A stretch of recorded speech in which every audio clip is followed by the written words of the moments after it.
அன்பு தமிழுள்ளங்களுக்கு வணக்கம். செகண்ட் பீச்சிலிருந்து நான் உங்கள் செல்வம். இன்றைக்கி நாம் பார்க்க போகிற தலைப்பு தி. ஜானகியினுடைய சிலிர்ப்பு என்ற சிறுகதை பற்றி தான் நம்ம பார்க்க போகிறோம். பெங்களூருக்கு சென்ற தன்னுடைய மகனை அழைச்சிக்கிட்டு ரயில் வண்டி நிலையத்திலிருந்து கும்பகோணம் வரை வருகிற ஒரு ரயில் பயணத்தை பற்றியான ஒரு சிறுகதை தான் தி. ஜானகிராமன் வந்து எழுதியிருப்பார். அந்த சிலிர்ப்பு சிறுகதை பற்றி தான் நாம் இன்றைக்கி உங்களோட உரையாட போகிறோம். சரிங்களா?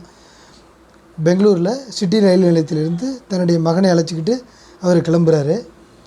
அப்போ வந்து தன்னுடைய மாமாட்ட அந்த பையன் கேட்குறான், மாமா எனக்கு ஆரஞ்சு பழம் வாங்கித்தாங்க அப்படின்னு கேட்குறான். பக்கத்தில் இருக்கிற அப்பா அதெல்லாம் கேட்கக்கூடாது அப்படின்னு சொல்கிறாரு. அந்த ஆரஞ்சு பழம் கேட்ட அந்த மாமா வந்து அந்த பையன் கேட்டதை காதில் வாங்காது போல் வேறு பக்கம் எங்கேயோ பார்க்குறது மாரி முகத்தை திருப்பிக்கிறாரு. அந்த பையன் சரி ஏமாற்றத்தோடு இருக்கிறத அப்பா புரிஞ்சுக்கிட்டு, சரிப்பா நம்ம கிளம்புவோம், இப்போது ரயில் வந்துடும், நாம் அதில் கிளம்பி ஊருக்கு போகலாம் அப்படின்னு சொல்கிறாரு. ரயில் வந்துடுது.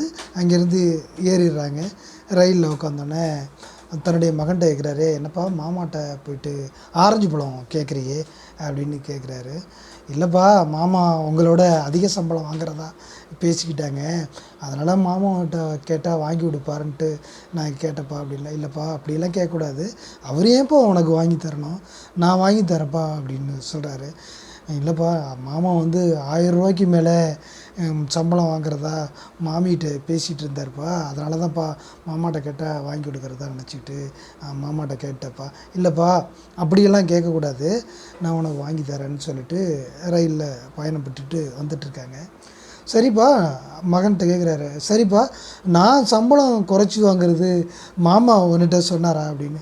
இல்லைப்பா, நான் ஊரில் இருக்கிற இடத்துல நீங்கள் வந்து கடிதம் எழுதியிருந்தீங்க, அந்த கடிதத்தில் அவங்க பேசிகிட்டு இருக்கும் பொழுது என்ன சொன்னார்னா, அவர் வெறும் 100 ரூபா தான் சம்பளம் வாங்குறாரு, நான் வந்து 1000 ரூபா தாண்டி சம்பளம் வாங்குறேன் அப்படின்னு சொன்னார். அப்போ கூட மாமாட்ட அந்த 3 வீல் வச்ச சைக்கிள் ஒன்று வாங்கிதாகப்பான்னு மாமா அப்படின்னு கேட்டிருந்தேன். மாமா அதை வந்து கடைசி வரை வாங்கியே கொடுக்கலப்பா அப்படின்னு அப்பாட்ட சொல்கிறான். அவர் ஏன்ப்பா உனக்கு வாங்கி தரணும், நான் வாங்கி தரேன்ப்பா, என்கிட்ட பணம் வருகிற பொழுது நான் வாங்கி தரேன்னு சொல்கிறாரு. சரி பிள்ளை பிரயாசப்பட்டு ஆரஞ்சு பழம் கேட்டானேன்னு சொல்லிட்டு வரும்பொழுதே நினச்சிக்கிட்டு அந்த தந்தையோட ஒரு கதை சொல்லி அழைச்சிட்டு வர்றாரு. பையன் அந்த கதையில் கேட்டுக்கிட்டே வந்து தூங்கிடுறான். இப்படியே ட்ரெயின் வந்து திருச்சி வந்துடுது. திருச்சி வந்தோன்னா ஆழ்வாரமற்ற அந்த ஜங்ஷனாக அது இருக்குது. இந்த கதையெல்லாம் எப்போ நடக்குதுன்னா, கிட்டத்தட்ட ஒரு 60 வருடங்களுக்கு முன்பு ஜானகிராமன் வந்து எழுதியிருக்காரு. இதை நம்ம அதிக கருத்தில் கொள்ளணும். அப்போ வந்து என்னன்னா, அந்த திருச்சி ஜங்ஷன் நிலையத்தில் நிற்கிறாரு. அடுத்த ட்ரெயின் மாறணும் இல்லையா, அந்த ட்ரெயின் வந்து திருச்சியிலேருந்து மயிலாடுதுறை கும்பகோணம் மார்க்கமாக மயிலாடுதுறை வரையா அந்த ட்ரெயின் வந்து செல்லுது. அப்போது திருச்சியில் நிற்கிற பொழுது பார்க்குறாரு, அந்த ஆரஞ்சு பழ கூடை ஒன்று வியாபாரம் பண்ணிகிட்டே வர்றாங்க. தன்னுடைய மகன் கேட்டானேன்னு சொல்லிட்டு ஒரு கிலோ ஆரஞ்சு பழம் வாங்கி தன்னுடைய மகன் கையில் கொடுக்குறாரு. அப்பா நீ சாப்பிட்றியா அப்படின்னு கேட்குறாரு. இல்லைப்பா நான் மறுபடியும் சாப்பிட்றேன் அப்படின்னு சொல்லிட்டு வச்சிட்றான். அந்த நேரத்தில் ஒரு காமன் நேரத்தில் ஒரு பெண்ணை அழைச்சிக்கிட்டு ஒரு நடுத்தர வயதான ஒரு பெண்மணி வர்றாங்க. அவங்க வந்து பக்கத்து சீட்டில் வந்து அமர்றாங்க. அப்போ வந்து ஒரு சிறிய பெண், ஒரு 10 வயசு இருக்கும், ஒரு சிறிய பெண்மணியை அழைச்சிக்கிட்டு வர்றப்போ அந்த பெண்மணிகிட்ட இவர் கேட்குறாரு, யார்மா நீங்கள், இப்போ எங்கே போகிறீங்க, ரயில் சிநேகம் எப்பொழுதும் அப்படி தான் தொடங்கும் இல்லையா. அப்போது ஒரு வாழைப்பழ கூட வியாபாரி வந்து வராரு. இவர் என்ன செய்கிறாருன்னா, வாழைப்பழத்தை வாங்கி அந்த பக்கத்தில் இருக்கிற அந்த அம்மாவுக்கும் அந்த சிறிய வயது ஒரு 10 வயது சிறு பெண்மணி இருந்தாங்கல்ல அந்த பெண்ணுக்கும் கொடுக்குறாரு. அந்த பெண் வந்து வாங்க மறுக்கிறா. இந்த அம்மா உடனே இல்லைப்பா வாங்கிக்க அப்படின்னு சொன்னோன்னே அந்த பெண் வந்து வாங்கிறா. ரொம்ப மெலிந்த தேகத்தோடு இருக்கிறான், ரொம்ப ஒல்லியாக மெலிந்த தேகத்தோடு இருக்கா.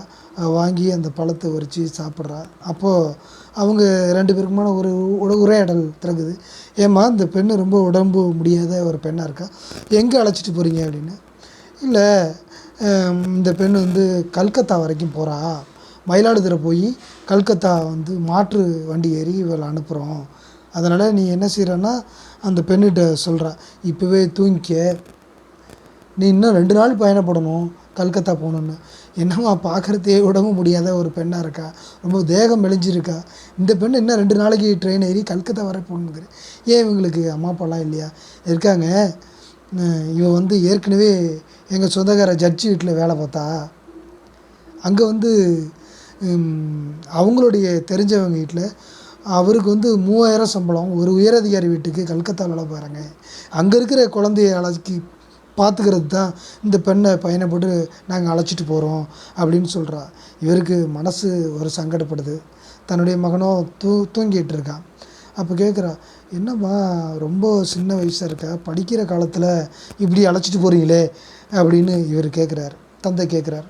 அதுக்கு அந்த அம்மா சொல்லுது, ஏற்கனவே இவ 2 வருஷம் எக்ஸ்பர்ட்டுங்க, 2 வருஷமாக பணி புரிஞ்சிகிட்ருக்கா.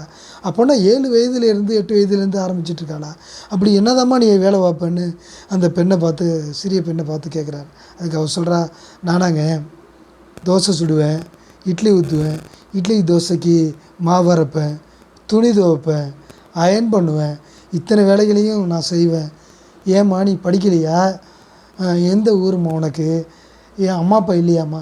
எனக்கு அம்மா அப்பாலாம் இருக்காங்க. எனக்கு 2 அண்ணன், 4 அக்கா, எனக்கு ஒரு தங்கச்சி கூட இருக்கா அப்படின்னு அவர்கிட்ட அந்த சிறிய பெண்மணி சொல்ல ஆரம்பிக்கிறார். இவ்வளவு சின்ன வயசில் இவ்வளவு துயரங்களை சுமந்துக்கிட்டு ஒரு ஜீவிதத்தை நடத்திட்டு இருக்கிற ஒரு பெண்ணா அப்படின்னு தந்தை யோசிக்கிறாரு. இவ்வளவு சிறிய வயசில் இவ்வளவு துயரங்களை அனுபவிச்சிட்ருக்கான்னு இவர் நினச்சிக்கிட்டே பார்க்குறாரு. அப்போது ட்ரெயின் கிளம்பி மேலே தஞ்சாவூர் வரை வந்துடுது. அதனால் மதிய நேரம் நெருங்கிறதுனால உணவு கொடுக்கணும் பிள்ளைக்கு அப்படின்னு சொல்லிட்டு பார்க்குறான். தன்னுடைய மகன் தூங்கி கொண்டே இருக்கிறான். அந்த பெண்ணை பார்க்குறாரு.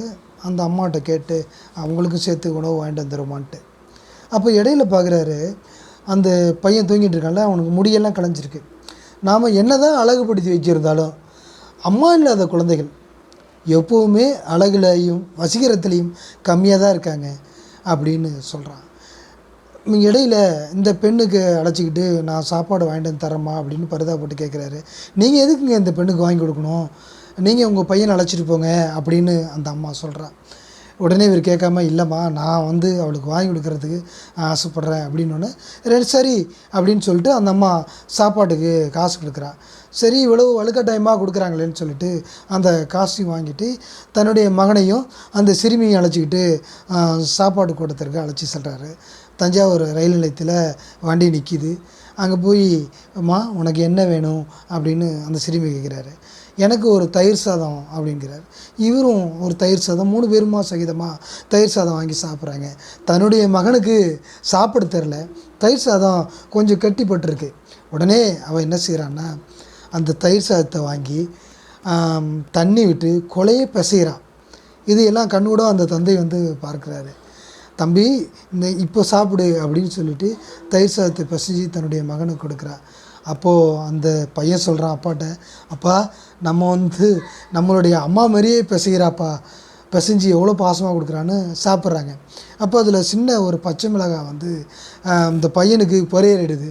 உடனே ஓடி போய் அந்த கவுண்டரில் இருக்கிற ஜீனி எடுத்துகிட்டு வந்து அவனுடைய வாயில் கொட்டி, தம்பி பொறுமையாக சாப்பிட்றா அப்படின்னு சொல்லி தலையை தட்டுறான். அப்போது சொல்கிறான் அப்பாட்ட, அப்பா அம்மா மாதிரியே தலையை தட்டுறப்பா அப்படின்னு. பெண் எப்போதுமே இந்த உலகத்தில் அன்பின் குறியீடா, அன்பை வழங்குறதுல எந்த விதத்திலும் குறைபாடு இல்லாமல் நடந்து கொள்கிற ஒரு மனநிலையோடு பெண்கள் இருக்கிறார்ன்றத தீஜானரேமன் சுட்டி காட்டுறாங்க. அப்போது சாப்பிட்டுட்டு வர்றாங்க.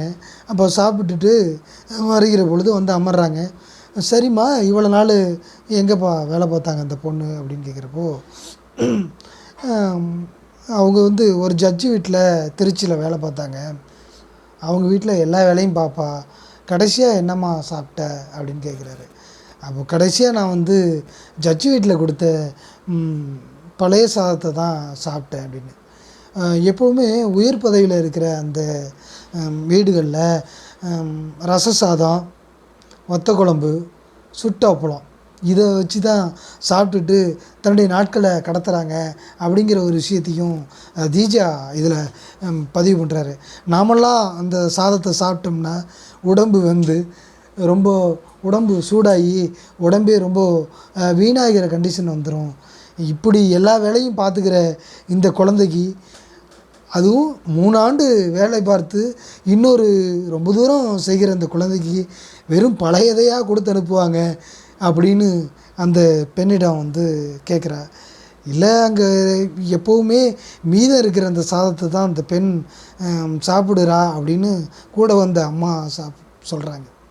இவர் ரொம்ப கலங்கப்படுறாரு. எப்போவுமே வாழ்க்கை வந்து எல்லாருக்கும் ஒரே மாதிரி அமைகிறதில்ல. இன்னும் ஒரு 2 மணி நேரத்தில் தன்னுடைய மகன் தன்னுடைய அம்மா மடியில் கொஞ்சி குழாவி அன்பை பரிமாறிக்கொள்ளப் போகிறான். அதை தாண்டி செல்கிற இந்த பெண் கல்கத்தாவில் யாரோ ஒரு முகம் தெரியாத ஒரு வீட்டில் போய் தானே குழந்தை இன்னொரு குழந்தையை பார்த்துக்கிற ஒரு வாழ்க்கை இருக்குது இல்லையா, அதை பற்றி ரொம்ப கண்கலங்கிறாரு. நாங்கள் பேசிகிட்டு இருக்கிற இந்த உரையாடலை இன்னொரு பயணியும் ஒரு ஓரமாக சீட்டு ஓரமாக உட்காந்து கவனிச்சிட்டு இருக்கிறாரு. அவருக்கும் கண் ததும்புது. வாழ்க்கை ஒவ்வொருக்குமான ஒரு பாகங்களை எப்படி நகர்த்திக்கிட்டு இருக்கு, ஒவ்வொருத்தரும் எப்படியான ஒரு நுட்பங்களை வந்து வாழ்க்கை வாழ்ந்துக்கிட்டு இருக்கிறாங்க அப்படிங்கிறத பார்க்கும்பொழுது அந்த தந்தைக்கு கண் கலங்குது. இதை வந்து சொல்லாமல் தான் வந்து இப்படி ஒரு கஷ்டமான ஒரு சூழ்நிலையில் வாழ்க்கையை நடத்திக்கிட்டு இருக்கும் பொழுதும் ஒரு தயிர் சாதம் வேணும்னு கேட்குறத விட ரொம்ப தைரியமாக கேட்காம ரொம்ப அஞ்சு கேட்குற அந்த பக்குவத்தை எப்படி வந்து வாழ்க்கை கற்றுக் கொடுத்ததுன்னா, யாருமே இல்லாமல் அனாதையாக விடப்படுகிற அந்த குழந்தைகளுக்கு அந்த தைரியத்தை வரவழைச்சிக்கிற ஒரு சூழ்நிலையை வந்து அந்த வாழ்க்கை கற்றுத்தருகிறத அப்படிங்கிறதையும் தி. ஜானகிராமன் இந்த சிறுகதையில் ரொம்ப நுட்பமாக கையாளுகிறார். தனக்கு இன்னதான் வேணும் அப்படின்னு தன்னுடைய மாமாட்ட தைரியமாக கேட்குற ஒரு குழந்தை, தனக்கு இன்னதான் வேணும் அப்படின்னு ஒரு 3 சக்கர சைக்கிளை கேட்கிற ஒரு குழந்தை எங்கே, படிப்பு இல்லாமல் தன்னுடைய வாழ்க்கையை மட்டும் நடத்திக்கிட்டு வருட கூலியாக ஒரே ஒரு புது துணி இது மட்டும் பெற்றுக்கிட்டு அந்த பழைய சாதத்தை மட்டும் தனக்கு கிடைச்ச ஒரு சம்பளமாக பெற்றுக்கிட்டு இன்னும் 3 வருடம் வேலை பார்த்துட்டு இவ்வளவு தூரமாக கண்காணாத ஒரு தேசத்துக்கு செல்கிற அந்த சிறுமியுடைய வாழ்க்கை எவ்வளவு கடினமாக இருக்கும் அப்படின்றதையும் தி. ஜானகிராமன் இந்த இடத்துல குறிப்பிட்றாருங்க. ஒவ்வொரு வாழ்க்கைக்கு பின்னாடியும் ஒவ்வொரு வாழ்க்கையின் துயரங்களையும் எப்படி இந்த கால ஜீவிதம் இந்த காலம் எப்படி கொண்டு போயிட்டுருக்குன்றதையும் தி. ஜானகிராமன் அந்த சிறுகதையில் சொல்கிறாரு. இப்படியே அந்த ட்ரெயின் கும்பகோணம் வந்துடுது. அந்த அம்மாவை பார்க்குறாரு, தன்னுடைய மகனையும் பார்க்குறார். அப்பா நாம் கிளம்பலாம், அம்மா நாங்கள் கிளம்புறோம், இந்த பெண்ணை வந்து சிறுமியை வந்து பத்திரமா ரொம்ப சேருங்க, பார்க்கக்கூடிய அந்த கல்கத்தாவில் விட போகிறீங்க இல்லையா, அங்கே கொஞ்சம் பத்திரமா அந்த சிறுமியை வந்து பார்த்துக்க சொல்லிட்டு தன்னுடைய ரூபாய் எடுத்து அந்த சிறுமிட்டு கொடுக்குறா. ஏங்க நீங்கள் கொடுக்குறீங்க அப்படின்னு சொல்லிட்டு கூட வந்த அம்மா சொல்கிறாங்க. இல்லை, என்னுடைய பங்குக்கு இந்த ரூபாயை நான் கொடுக்குறேன்னு அந்த பெண்ணை வந்து வாங்க மறுக்கிறா அந்த சிறுமி. இந்த அம்மா தான் இல்லைப்பா வாங்கிக்க அப்படின்னு சொல்லிட்டு வர்றாங்க. இப்படி கீழே இறங்குறப்போ, அம்மா போகிற இடத்துல ரொம்ப பத்திரமா நீ வந்து இருந்துக்க, ரொம்ப பத்திரமா இருமா அப்படின்னு சொல்லிட்டு பார்க்குறேன். அப்போ வந்து அந்த சிறுமி உடுத்துகிற உடையை பார்க்குறான்.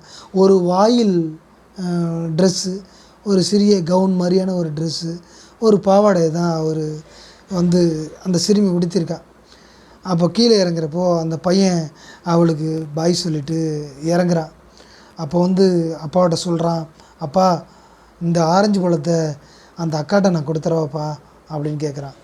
சரிப்பா கொடுத்துரு அப்படின்னு அந்த சிறுமிகிட்ட அந்த பையனை கொடுக்க சொல்கிறாரு. போய் கொடுக்குறப்போ அந்த பையன் கேட்குறான், அக்கா நீங்கள் ஏன் படிச்சுக்கிட்டு இருந்தா இன்ன வர நீங்கள் 6வதுல படிக்கணும்.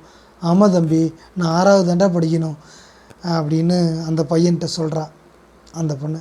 அக்கா உங்களுக்கு சைக்கிள் ஓட்ட தெரியுமா அப்படின்னு இந்த சிறுவன் கேட்குறான். எனக்கு எப்படா சைக்கிள் ஓட்ட தெரியும், நானே இன்னொரு இடத்துல வேலை பார்த்துட்ருக்கேன், நான் எப்படி சைக்கிள் ஓட்டுவேன், நீங்கள் எங்கேயாவது போகணுன்னா எப்படி பார்க்க போவீங்க, நடந்தே போவேன் நடந்தே வருவேன்னு சிரிக்கிறான். முதல் முறையாக சைக்கிள் ஓட்ட தெரியும்னு கேட்குறப்போ சிரிக்கிறான். அந்த சிரிப்பை விட அப்போ தான் அவள் அந்த ரயில் பயணத்தில் அப்போ தான் முதல் தடவையாக சிரிக்கிறதா தி. ஜானகிராமன் குறிப்பிட்டிருக்கிறான். உடனே அந்த பையன் வந்து அந்த ஆரஞ்சு பழத்தை அவன்கிட்ட கொடுத்துட்டு இறங்கி வராரு. இறங்கி வர்றப்போ தான் என்ன தான் தன்னுடைய மாமாட்ட கேட்டிருந்தாலும் தன்னுடைய பையனுக்கு பெரிய மனசு இருக்குது.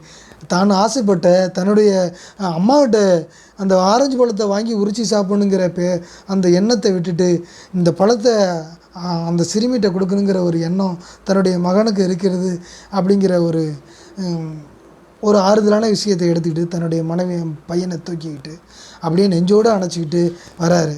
இந்த கதையிலேருந்து நம்ம பார்க்க போகிறது நுட்பமான ஒரு விஷயம் என்னென்னா, அந்த ஆரஞ்சு பழத்தையும் அந்த சிறுமிகிட்ட கொடுக்கணுங்கிற ஒரு கருணை உள்ளம் தன்னுடைய மகனுக்கு இருக்கிறது இல்லையா, அதை பார்த்துக்கிட்டு அவர் கடவுளின் உருவமாக அந்த பெண்ணையும் அந்த சச்சிதானந்தம் அந்த பெண்ணையும் காவந்து பண்ணணும் அப்படின்றதையும் தன்னுடைய மகனை அந்த சச்சிதானந்தத்தின் அன்பின் கருணையாக தனக்கு வாச்சிருக்கிறதையும் கெட்டி அணைச்சிக்கிறாருங்க. அப்படியே நடந்து வருது. அந்த ட்ரெயின் மெல்ல நகருது. ஒரு குழந்தைக்கும் இன்னொரு குழந்தைக்குமான ஒரு வாழ்க்கை எப்படி நகர்த்தப்படுகிறது அப்படிங்கிறதையும், இப்படியே பார்த்த பெண்ணுக்கு கடைசி வரைக்கும் அந்த பழைய கஞ்சே குடித்த ஒரு ஜட்ஜனுடைய ஒரு எண்ணங்களையும் கருத்துக்களையும் இந்த இடத்துல சிலிர்ப்பு கதைவிடமாக தி. ஜானகிராமன் புகுத்தியிருக்கிறார். ஜானகிராமனை நம்ம போற்றுவோம், அந்த சிறுமியையும் வாழ்த்துவோம்.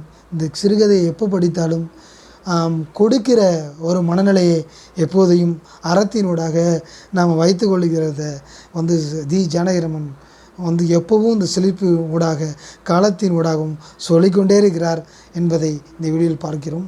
அடுத்த வீடியோவில் இன்னொரு தருணமான ஒரு சிறுகதையை எடுத்து பார்ப்போம் என்று சொல்லிக்கொள்வதில் உங்களிடம் விடைபெறுவது செல்வம். பாய்.